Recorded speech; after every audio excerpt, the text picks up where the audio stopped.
Béatrice Hamilton était assise dans le salon de ses parents, perchée sur le bord du fauteuil fleuri qui occupait le même endroit depuis 20 ans. Les guirlandes de Noël scintillaient à travers les fenêtres, se reflétant sur les photos de famille encadrées alignées sur les étagères en acajou. Des images de vacances, de remises de diplômes et de célébrations la regardaient. Chacune montrait un sourire qui n'atteignait jamais tout à fait ses yeux. La cheminée crépitait, répandant une chaleur dans la pièce, mais le froid dans sa poitrine restait tenace. Le cri strident de Nathalie perça l'air alors qu'elle déchirait l'emballage doré d'une petite boîte. « Maman, papa, c'est exactement ce que je voulais pour 1300 $. Vous n'auriez pas dû. » Elle sortit un sac Gucci marron couleur crème, le tenant comme un nouveau-né. Le logo de la marque captait la lumière tandis qu'elle s'agitait à genoux. 26 ans, mais 16 dans l'âme. Maman rayonnait. Rien que le meilleur pour notre petite fille. Papa Nathan hocha la tête, satisfait. Tu le mérites, princesse. La pièce devint silencieuse alors que Béatrice ouvrait délicatement son cadeau. Une petite enveloppe scellée d'un autocollant en forme de flocon de neige. Ses doigts ne tremblaient pas. Ils avaient l'habitude.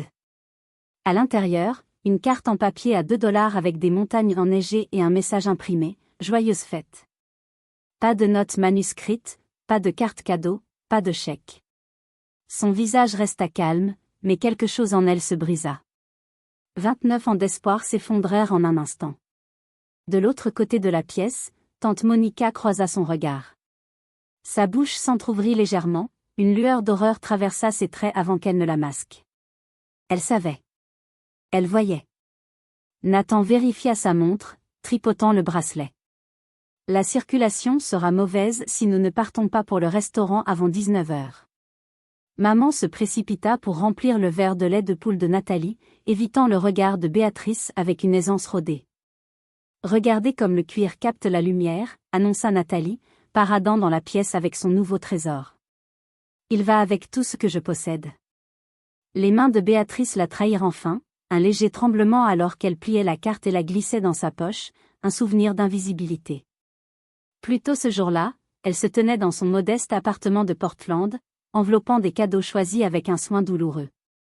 Son salaire d'enseignante de 57 000 $ était étiré à l'extrême entre les prêts étudiants et le loyer, mais elle avait économisé pendant des mois pour ce moment. L'écharpe en soie italienne pour maman, 180 $, emballée dans du papier argenté avec un nœud qu'elle avait noué 3 fois pour qu'il soit parfait. Elle adorera le motif bleu, murmura Béatrice, lissant les bords. Le stylo Parker pour Nathan, 145 $, gravé de ses initiales, niché dans une boîte en velours. Il avait mentionné en avoir besoin d'un nouveau pour ses réunions avec des clients. Le livre d'art rare pour Nathalie, 120 $, emballé avec une note manuscrite sur l'exposition qu'elles avaient promis de voir ensemble. Une promesse de sœur jamais tenue. Peut-être que ce Noël sera enfin différent, s'était-elle dit en appliquant du mascara, veillant à ne pas le faire baver. L'espoir, cette mauvaise herbe tenace, fleurissait encore après des décennies de gel. Maintenant, Béatrice lissait sa jupe tandis que sa famille continuait autour d'elle. Nathalie prenait des photos de son sac pour Instagram. Nathan se servait un autre bourbon. Maman disposait des biscuits sur un plateau vintage. Je pense que j'ai besoin d'air frais, dit Béatrice, sa voix stable malgré le séisme dans sa poitrine. Personne ne leva les yeux, sauf tante Monica, qui traversa la pièce et toucha son épaule. Ses doigts pressèrent fermement, un code morse de compréhension. Tu n'as pas tort, murmura-t-elle. Tu mérites tellement plus. Béatrice hocha la tête une fois, la gorge serrée, et récupéra son manteau dans le placard de l'entrée. La laine grattait ses poignets alors qu'elle le boutonnait méthodiquement de bas en haut. Personne ne remarqua lorsqu'elle franchit la porte d'entrée, laissant le dîner inachevé. Le silence la suivit en descendant les marches du porche, à travers l'allée glacée jusqu'à sa voiture saupoudrée de neige fraîche. Le trajet jusqu'à Council Crest Park dura 12 minutes. Elle se gara face au belvédère. Les lumières de Portland s'étendaient en contrebas comme des étoiles tombées. La ville poursuivait ses rythmes de la veille de Noël, indifférente à la veille solitaire d'une voiture et aux traditions brisées. « Quand suis-je devenue si invisible pour eux ?» murmura-t-elle, ses mots embuant le pare-brise. Elle sortit la carte de sa poche. Pas seulement du papier, mais un symbole d'un rejet de toute une vie. 29 ans à espérer un amour équitable, compressé dans une carte générique. Les larmes coulèrent enfin. Des traces chaudes sur ses joues froides. Les lumières de la ville se brouillèrent en aquarelles étalées contre la nuit. Un mois passa dans le silence, seulement interrompu par quelques appels de ses parents, mais tante Monica appelait souvent pour prendre de ses nouvelles. Un mardi après le travail, Béatrice étala des albums photos sur le sol de son salon. Janvier, la lumière du soleil perçait à travers les nuages de Portland. Un mois depuis Noël. Un mois depuis la carte à $2, fouille archéologique de Béatrice Hamilton, murmura-t-elle, traçant une photo de son 13e anniversaire. Un gâteau de supermarché trônait devant elle, le glaçage légèrement fondu sous les lumières de la cuisine. Son sourire semblait répéter. À côté, une autre photo. Les 16 ans de Nathalie à l'hôtel Benson.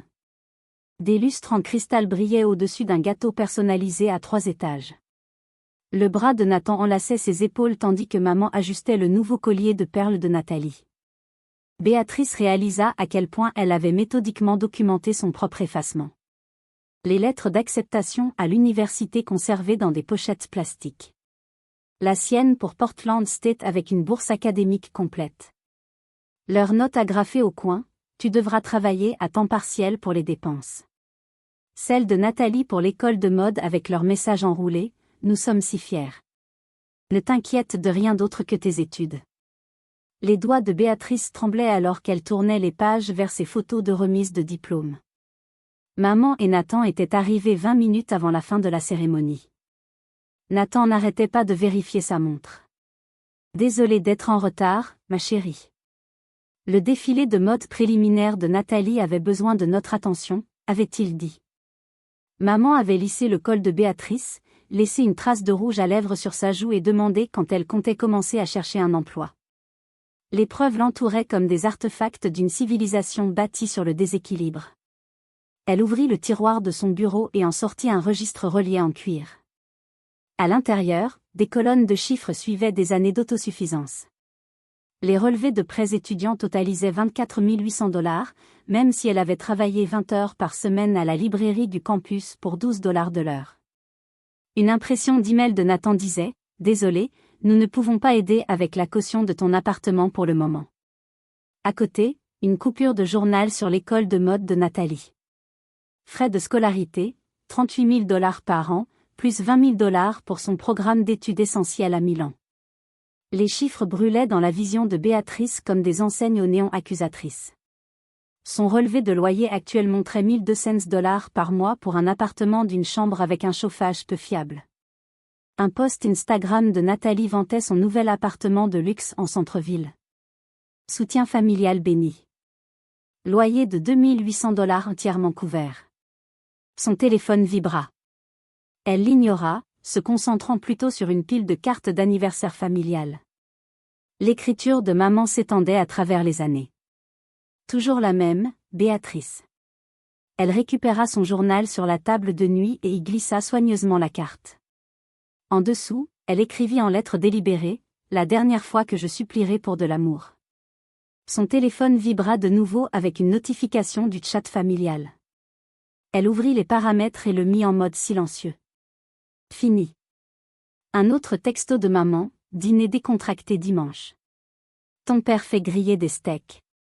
Béatrice tapa, désolé, j'ai des plans. Pas d'excuses élaborées. Pas de promesses de reprogrammer. Bientôt, Nathalie appela. Béatrice, peux-tu m'aider à emménager dans mon nouvel endroit le week-end prochain? Maman et papa sont occupés avec une affaire financière. Son doigt plana au-dessus de l'écran. L'ancienne Béatrice aurait réorganisé son emploi du temps, serait arrivée avec du café et des beignets, et aurait passé des heures à assembler des meubles IKEA pendant que Nathalie donnait des instructions depuis la touche. Je ne suis pas disponible, répondit-elle par texto. Bonne chance pour le déménagement. 3 points apparurent, disparurent, réapparurent. Enfin, Nathalie tapa, qu'est-ce qui ne va pas avec toi dernièrement? Béatrice prit une profonde inspiration et écrivit le message le plus honnête qu'elle ait jamais envoyé, j'ai besoin de temps loin des rassemblements familiaux. La réponse vint rapidement, maman va être contrariée. Béatrice posa le téléphone sans répondre. Pour une fois, ce n'était pas sa responsabilité. Plus tard, devant le miroir de sa salle de bain, elle étudia son reflet. Les mêmes yeux noisettes, le même nez droit, la même personne qui avait passé 29 ans à espérer une égalité de traitement. Quand l'espoir devient-il autodestructeur, murmura-t-elle à son reflet. De retour à son journal, elle écrivit une autre question. Que dirais-je à mes élèves s'ils étaient traités ainsi? La réponse vint avec une clarté surprenante. Elle leur dirait qu'ils méritent le respect. Elle leur dirait que l'amour ne devrait pas exiger une preuve constante de valeur. Elle leur dirait que parfois, la famille dans laquelle on est n'est pas équipée pour voir votre valeur. Elle referma les albums photos, rangea le registre des inégalités financières et empila tout soigneusement dans une boîte de rangement, non pas pour oublier, mais pour préserver les preuves, pour se rappeler pendant les moments de doute que ce n'était pas imaginé. Ce n'était pas une surréaction. Le schéma était réel. L'effacement était documenté. Et pour la première fois, elle se permit de le voir clairement. 6 semaines plus tard, elle était déjà dans son nouveau poste et entièrement concentrée sur elle-même. Le soleil filtrait à travers les fenêtres de l'atelier de poterie alors qu'elle enfonçait ses doigts dans l'argile fraîche. La roue tournait, ses mains guidaient, et quelque chose de beau émergeait de rien. Elle venait là tous les samedis matins depuis 6 semaines consécutives. Le reçu de $250 pour le cours était épinglé sur son calendrier de cuisine avec un aimant qui disait « Investissement en moi-même ». « Tu as un don naturel pour ça, Béatrice, dit Félicia, l'instructrice. » Ses cheveux striés d'argent tombèrent sur son visage alors qu'elle se penchait pour examiner le travail de Béatrice. La plupart des débutants luttent contre l'argile. Tu apprends à collaborer avec elle. La métaphore ne lui échappa pas. Pendant 29 ans, elle avait lutté contre la perception que sa famille avait d'elle au lieu de construire quelque chose de nouveau avec les matériaux à disposition. Merci, dit-elle, appliquant une légère pression pour former le bord de ce qui deviendrait un bol de service. J'essaie d'être plus patiente avec le processus, pas seulement avec l'argile, mais avec moi-même.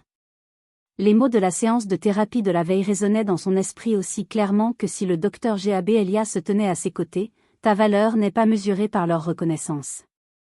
$90 par séance. De l'argent qu'elle aurait autrefois dépensé en cadeaux élaborés pour des gens qui ne les appréciaient jamais. Maintenant, ces fonds construisaient son paysage intérieur à la place. La veille au soir, elle avait retiré la dernière photo de famille du mur de son salon. L'espace accueillait désormais 3 estampes encadrées qu'elle avait choisies chez un artiste local. Des images d'arbres solitaires tenant bon contre des cieux orageux. Sa bibliothèque s'était transformée aussi, remplie de volumes qu'elle avait choisis pour elle-même plutôt que des classiques littéraires que Nathan insistait autrefois pour représenter les gens cultivés. Son téléphone vibra. Le nom de maman apparut à l'écran avec sa tentative hebdomadaire de restaurer les anciennes dynamiques. Béatrice, ma chérie, je pensais que tu pourrais organiser le dîner de Pâques cette année. Nathalie est si occupée avec son nouveau projet, et ça te donnerait une chance de montrer tes talents culinaires à tout le monde. Les points de suspension dans sa voix portaient le poids d'un jugement tacite. Il y a 3 mois, Béatrice aurait accepté immédiatement, désespérée de prouver sa valeur à travers des œufs farcis parfaits et un appartement impeccable. Aujourd'hui, elle posa ses mains couvertes d'argile et tapa une réponse simple. Je ne suis pas disponible pour organiser Pâques cette année. J'ai des engagements préalables. Pas d'explication, pas d'excuses, juste une frontière. Claire comme la ligne entre l'argile humide et la table sèche. Très jolie, dit Félicia, hochant la tête vers son bol. Tu trouves ton centre. Béatrice sourit faiblement. Elle trouvait son centre à plus d'un titre. Le lundi matin apporta une validation inattendue à l'école. Le directeur Jordan la convoqua dans son bureau, glissant son évaluation d'enseignante sur son bureau avec un rare sourire qui réchauffait son visage habituellement sévère. C'est un travail exceptionnel, Béatrice. Les réponses des élèves à votre unité d'écriture créative étaient remarquables. Je n'ai jamais vu des chiffres d'engagement comme ceux-ci. Elle accepta le dossier, parcourant les commentaires des élèves. L'un d'eux attira son attention, l'exercice de Mademoiselle Hamilton sur l'écriture de notre histoire de vie d'une perspective différente a changé la façon dont je me vois. Je n'avais jamais pensé à être le héros plutôt que la victime. Les mots atterrirent dans sa poitrine comme une pierre chaude. Toutes ces années à se sentir invisible. Et la voilà, aidant les autres à se voir plus clairement. Il y a autre chose, poursuivit le directeur Jordan. Nous avons besoin de quelqu'un pour diriger le programme d'écriture d'été. Votre esprit indépendant est exactement ce qu'il nous faut. Cela vient avec une allocation, bien sûr. Le mot « indépendant » ne piquait plus comme autrefois, quand sa mère l'utilisait pour justifier la négligence. Maintenant, il portait du respect.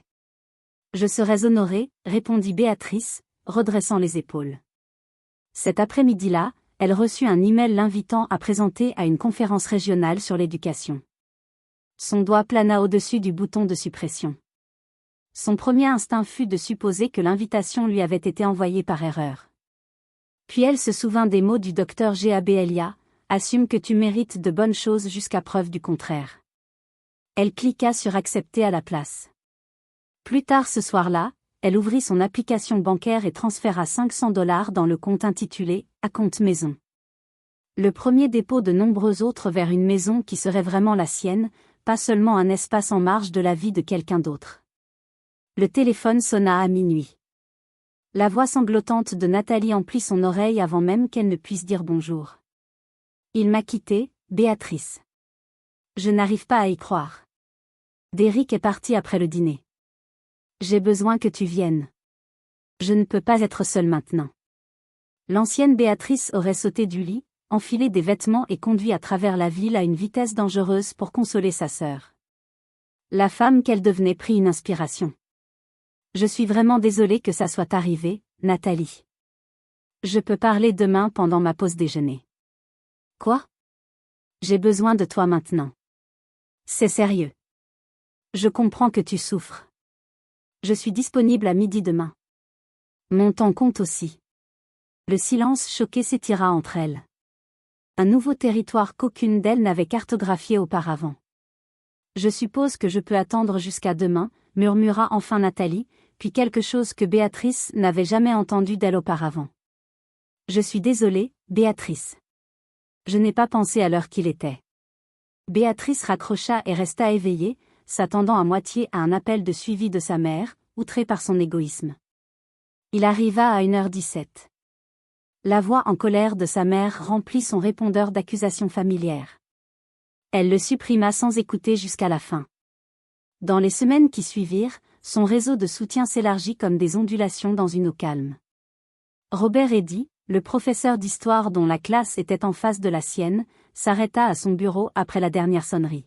« Je me demandais si tu voudrais dîner vendredi, » dit-il, ses mains tripotant un trombone. « Juste en ami, mais j'ai toujours admiré ton dévouement envers tes élèves. » Tante Monica arriva pour une visite de week-end, déployant la courte pointe de grand-mère sur le lit de Béatrice avec des mains révérencieuses. « Elle a toujours vu ta lumière, Béatrice. » Même quand les autres ne la voyaient pas, dit doucement tante Monica, lissant le tissu décoloré. Elle te l'a laissé spécifiquement parce qu'elle savait que tu apprécierais son histoire. Ses camarades de poterie organisèrent une randonnée à Mount Hood. Sa thérapeute, le docteur Gabalija, nota que sa posture avait changé, s'ouvrant comme une fleur se tournant vers le soleil. Lors d'une réunion du personnel, lorsque le directeur sportif rejeta sa suggestion d'incorporer l'écriture créative à l'éducation physique, sa collègue Abby prit la parole. Béatrice dit ça depuis des années. Les recherches soutiennent son approche. Le texto de groupe familial vibra avec l'annonce du mariage de sa cousine Vanessa pour juin. Tout le monde répondit avec enthousiasme. Béatrice tapa simplement, « Je viendrai, mais je conduirai séparément. » Le texto privé de sa mère arriva dans les minutes qui suivirent. « Pourquoi es-tu si difficile ?» Béatrice envisagea une douzaine de réponses avant de se fixer sur la vérité sans méchanceté. Poser des limites saines n'est pas être difficile. Dans son calendrier, elle créa l'entrée, mariage, 2 heures maximum. Amener Robert. Ils sortaient ensemble depuis un moment. Le jardin sur son balcon prospérait avec des herbes et des fleurs sauvages indigènes. Alors que la lumière du soir filtrait à travers les feuilles, elle s'assit avec son journal ouvert sur ses genoux. Les pages contenaient désormais moins de questions, plus de déclarations. Ce jour-là, elle écrivit, « La croissance nécessite à la fois de la distance et de la nourriture. Ses doigts, encore légèrement tachés d'argile, traçaient les mots. « Quelle graine de respect de soi es-tu prête à planter dans ta propre vie ?» murmura-t-elle à elle-même en regardant une abeille se déplacer entre les fleurs, déterminée dans son voyage. La réponse germa en elle, plus forte que tout doute. Des graines qui lui permettraient enfin de s'épanouir. Et dans les mois à venir, elle savait qu'elle montrerait enfin à sa famille qui elle était vraiment. Le jour du mariage, 3 mois plus tard, Béatrice descendit de la voiture de Robert, lissant le tissu de sa robe vert sauge. La soie simple tombait juste en dessous de ses genoux. Une élégance abordable qui avait nécessité 3 mois de budgétisation minutieuse. « Tu es magnifique », murmura Robert, sa main trouvant le creux de son dos. Le country club s'étendait devant eux, ses pelouses manucurées s'étirant vers Mount Hood au loin. Cousine Vanessa avait bien choisi son lieu de mariage, bien que Béatrice se demandât comment oncle Frêle l'avait financé avec son revenu de quincaillerie. « Prête ?» demanda Robert. Béatrice hocha la tête, plus sincèrement qu'elle ne l'avait jamais fait. 6 mois de thérapie et de pause de limite l'avaient blindée pour ce rassemblement familial. Nathalie repéra Béatrice immédiatement, agitant frénétiquement la main depuis l'entrée. Sa robe de cocktail à sequins captait la lumière de l'après-midi, envoyant des prismes danser sur le trottoir. Trop formelle pour un mariage en jardin, mais c'était Nathalie. Toujours un cran au-dessus de l'approprié. « Béatrice, tu es vraiment venue. » Elle fit un baiser dans l'air près de sa joue, son parfum formant un nuage entre elles. « Et tu as amené un ami. » Robert Eddy, dit-il, tendant la main. Le collègue de Béatrice. Et plus, ajouta fermement Béatrice. Nous sortons ensemble depuis 3 mois.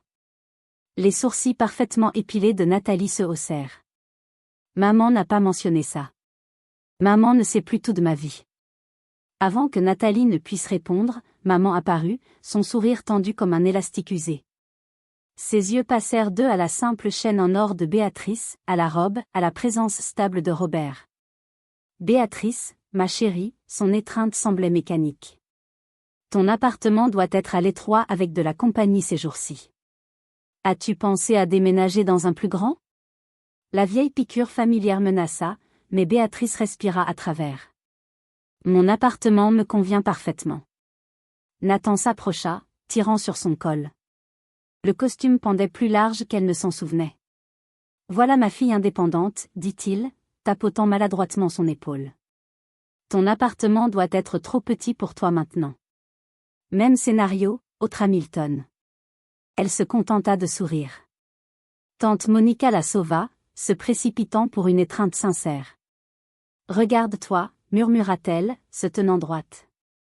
Elle jeta un coup d'œil par-dessus son épaule avant d'ajouter, tes parents ont des problèmes financiers. Les investissements de Nathan ont coulé. La cérémonie passa dans un flou de tulle blanc et de promesses. Pendant la réception, Béatrice remarqua des détails qui lui auraient échappé auparavant. Nathan discutait avec le photographe à voix basse sur les conditions de paiement. Le sac à main de maman n'était pas son habituel Prada, mais une pochette en cuir usé avec une petite éraflure au coin. Et plus révélateur, l'expression paniquée de Nathalie lorsque le barman lui rendit sa carte de crédit en secouant la tête. Le jardin derrière la salle de réception offrait une évasion temporaire. Des roses grimpaient sur des treillis, leurs fleurs de juin lourdes de parfum. Béatrice respira profondément, comptant à rebours depuis 10. La technique du docteur Gabalelia pour traiter la surprise sans réagir. Tu t'enfuis encore ? Elle se retourna pour trouver Nathalie, son mascara légèrement étalé au coin. Je prends un moment, corrigea doucement Béatrice. La différence compte. Nathalie s'effondra sur un banc en pierre, inhabituellement maladroite. Tu es différente maintenant. Oui. J'ai réalisé à quel point tout était injuste. Les mots jaillirent sans répétition. Je suis désolée, Béatrice. La voix de Nathalie se brisa. Des années d'expérience avaient appris à Béatrice que les excuses de sa sœur venaient souvent avec des conditions. Ils ne peuvent plus me soutenir, continua Nathalie. L'entreprise de papa s'effondre. Le condo est en vente. Mes cartes de crédit sont à leur maximum. Béatrice s'assit à côté d'elle, gardant soigneusement quelques centimètres entre elles. Ça semble difficile. Je n'ai jamais appris à me débrouiller seule comme toi. Une larme traça un sillon dans le fond de teint de Nathalie. Je ne sais pas comment vivre avec ce que je gagne réellement. Le coucher du soleil peignit le jardin en lumière ambrée, transformant les sequins de Nathalie en petites flammes. Elles restèrent assises en silence, le premier silence confortable entre elles depuis l'enfance. À l'intérieur, Nathan coinça Béatrice près de la table à gâteaux. « Tu as toujours été douée avec les finances », commença-t-il, sa voix inhabituellement hésitante. Les enseignants ont d'excellentes compétences en planification de la retraite. Béatrice sirota son champagne, attendant. Nous pourrions avoir besoin de conseils. La famille aide la famille, tu sais. Avant qu'elle ne puisse répondre, des parents les entourèrent. J'ai entendu que tu avais obtenu le poste de chef de département, tonna oncle Frêle. J'ai toujours su que tu réussirais. Maman apparut à son coude. Béatrice a toujours été notre pragmatique, dit-elle, ses doigts tordant nerveusement son alliance. Si responsable. De l'autre côté de la pièce, Robert discutait avec sa sœur venue de Salem. Elle est l'enseignante la plus respectée de son école, l'entendit dire Béatrice, la fierté réchauffant sa voix. Nathalie s'approcha de nouveau, plus discrète. Connais-tu des appartements abordables à Portland? Peut-être avec des colocataires. L'ironie ne lui échappa pas après des années d'invisibilité. Soudain, tout le monde la voyait, non pas pour qui elle était, mais pour ce qu'elle pourrait fournir. Quand Nathan mentionna plus tard une aide familiale temporaire, elle maintint une distance polie sans cruauté. « Je ne suis pas en position d'aider financièrement », lui dit-elle directement. « Mon budget est soigneusement équilibré avec mes propres besoins. » À Nathalie, elle offrit ce dont sa sœur avait réellement besoin. Commence par un budget et des colocataires. C'est comme ça que j'ai survécu mes 3 premières années d'enseignement. Maman tenta la culpabilité, sa spécialité. Nous t'avons toujours soutenu émotionnellement ou financièrement, dit-elle. Béatrice demanda doucement. Le silence de sa mère répondit plus honnêtement que des mots ne pourraient le faire. À 21h, elle trouva Robert près du bar. Prête à partir, demanda-t-elle. Le soulagement dans ses yeux reflétait le sien. Quand tu veux. Ils s'éclipsèrent pendant le lancer du bouquet, conduisant vers Cannon Beach plutôt que de retourner à Portland. L'air nocturne portait le sel et la liberté alors qu'ils marchaient pieds nus le long de la côte, les chaussures pendant à leurs doigts. Tu as géré ça magnifiquement, dit Robert. Béatrice observa le clair de lune onduler sur le Pacifique. Parfois, le plus grand cadeau est de voir clairement. Les vagues s'écrasaient et se retiraient, un rythme plus ancien que les schémas familiaux. Elle se demanda combien d'autres avaient trouvé la force en s'éloignant des attentes qui ne les servaient jamais, choisissant à la place le chemin incertain du respect de soi. L'océan ne répondit pas, mais d'une certaine manière, elle n'en avait plus besoin. Une semaine après le mariage, Béatrice arriva chez ses parents à 18h précises, garant sa Honda à côté de la Lexus de Nathan, qui montrait désormais des taches de rouille autour des passages de roues. 2 heures, c'était tout ce qu'elle avait alloué pour cette discussion familiale importante. Sa montre était déjà réglée. La lumière du Porsche clignotait faiblement alors que Béatrice s'approchait. Pas de couronne de Noël sur la porte en ce soir de juin, mais le poids familier des attentes pesait lourd dans l'air printanier. Elle frappa au lieu d'utiliser sa clé. Maman répondit, son sourire trop éclatant, son étreinte trop serrée. « Béatrice, tu es magnifique. Cette promotion te va bien. » Béatrice entra dans le salon où le mobilier semblait étrangement réorganisé. Le canapé sectionnel en cuir italien avait disparu, remplacé par un sofa beige générique. Les photos de famille bordaient toujours les murs, mais le vase en cristal coûteux qui dominait habituellement la table basse manquait. Nathan se leva de son fauteuil, les épaules légèrement voûtées. Ponctuelle comme toujours, Béatrice. « J'ai une réunion du personnel demain matin », expliqua-t-elle. Je peux rester jusqu'à 20h. Nathalie était assise dans le fauteuil d'angle, ses doigts se tordant sur ses genoux. Elle offrit un petit signe de la main, mais resta inhabituellement silencieuse. Maman s'affaira avec un plateau de tasse à café. J'ai fait tes biscuits au citron préférés. La famille doit rester unie dans les moments difficiles. Nathan commença sans préambule. Il arpentait devant la cheminée où aucun feu ne brûlait malgré la fraîcheur du soir. Le nom Hamilton a toujours représenté quelque chose dans cette communauté. Maman s'assit à côté de Béatrice, sa main cherchant la sienne. Nous avons toujours été si fiers de toi, Béatrice. Ton indépendance, ta détermination, ce prix d'enseignement. Tu n'as jamais eu besoin de beaucoup de nous. Sa peau picota de reconnaissance familière. Le scénario n'avait pas changé, seulement les circonstances. Elle sirota son café et attendit. La chute du marché a été particulièrement brutale pour la société d'investissement, poursuivit Nathan, sa voix s'efforçant de retrouver son autorité habituelle. Notre portefeuille ? Eh bien, il y a eu des pertes importantes. La banque appelle au sujet de l'hypothèque. La voix de maman baissa en un murmure. Nous pourrions perdre la maison. Nathan s'éclaircit la gorge. Le renouvellement du bail de Nathalie arrive le mois prochain. Ce complexe d'appartements en centre-ville a encore augmenté les tarifs. Maman serra la main de Béatrice. Nous avons remarqué que ton district scolaire a annoncé ce nouveau poste de chef de département, celui avec une augmentation substantielle. Les pièces s'assemblèrent avec une clarté parfaite. Béatrice posa soigneusement sa tasse de café sur la table. Nous nous demandions simplement si tu pourrais aider temporairement avec les dépenses de Nathalie, dit Nathan, le mot « temporairement » s'étirant finement entre eux. Juste jusqu'à ce que les choses se stabilisent. La famille aide la famille, ajouta maman, son sourire vacillant. Tu as toujours été notre roc. La pièce tomba dans le silence. Nathalie étudiait sa manucure coûteuse, la honte colorant ses joues. J'ai besoin de dire quelque chose qui est en retard depuis longtemps. La voix de Béatrice semblait plus stable qu'elle ne se sentait. Elle fouilla dans son sac et en sortit la carte de Noël, désormais légèrement usée au bord après les mois où elle l'avait portée. Elle la posa sur la table basse. C'est le moment où j'ai enfin vu la vérité. Nathan jeta un coup d'œil à la carte avec dédain. Une carte de Noël ? Vraiment, Béatrice ?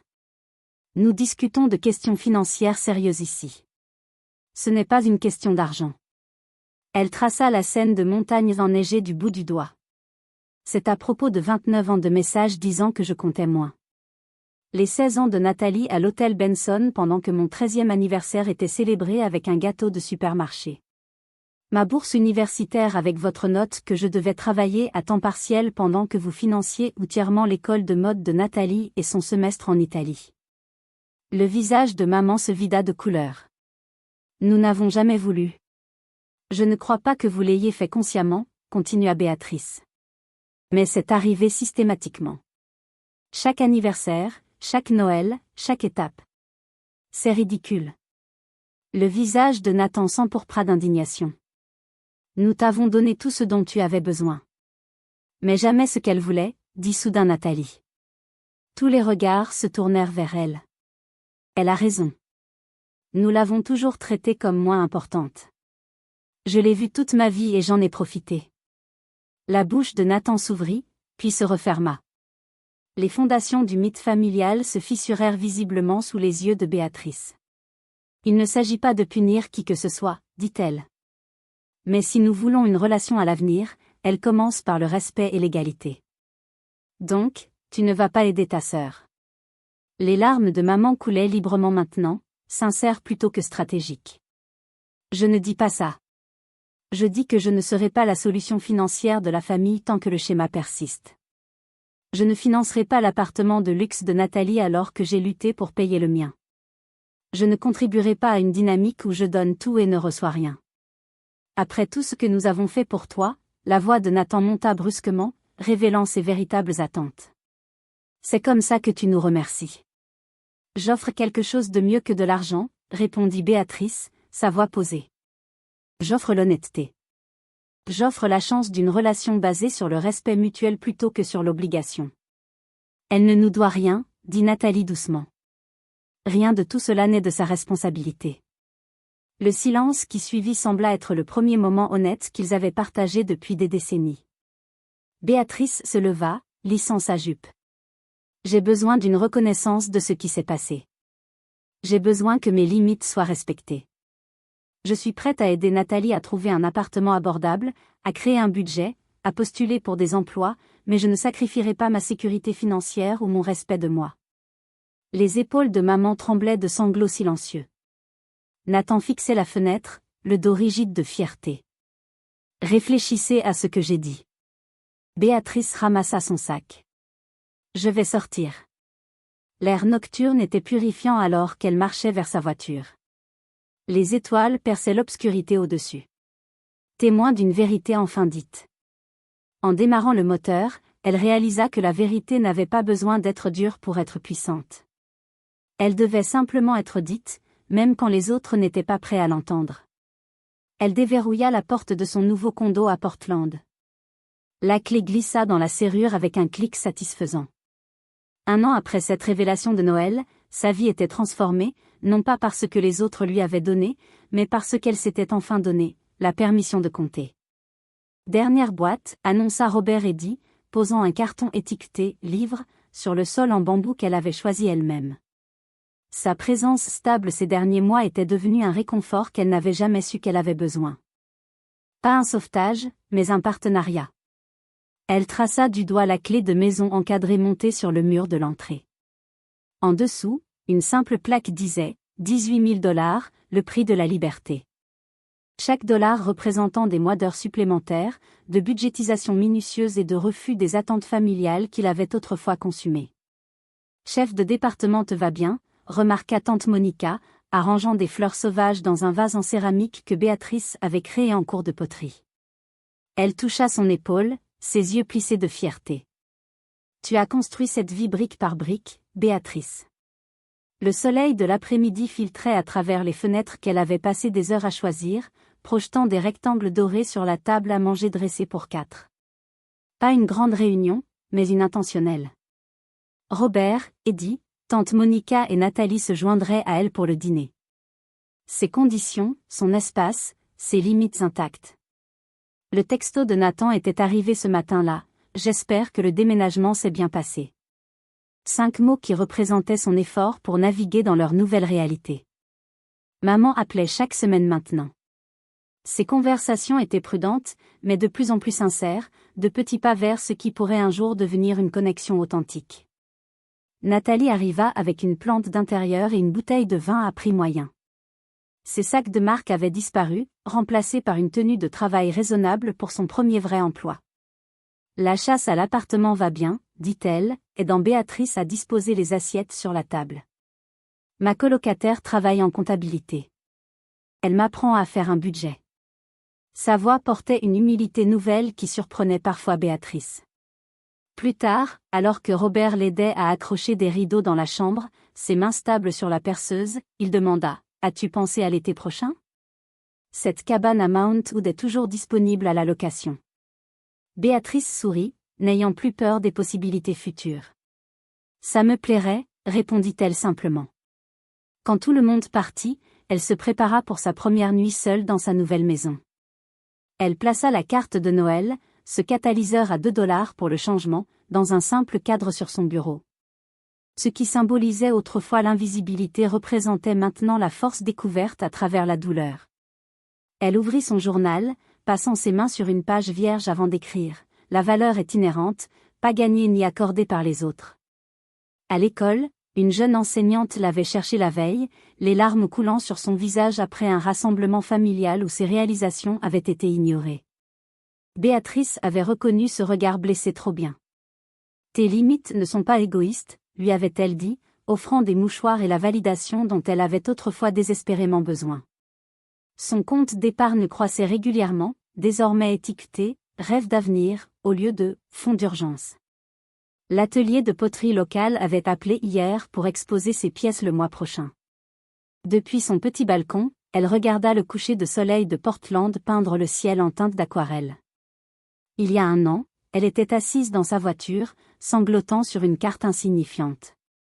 Ce soir, elle se tenait entourée d'une vie construite selon ses propres termes. Le cadeau, murmura-t-elle à l'air du soir, c'était de se trouver. Elle ferma son journal, n'ayant plus besoin de validation externe pour savoir sa valeur.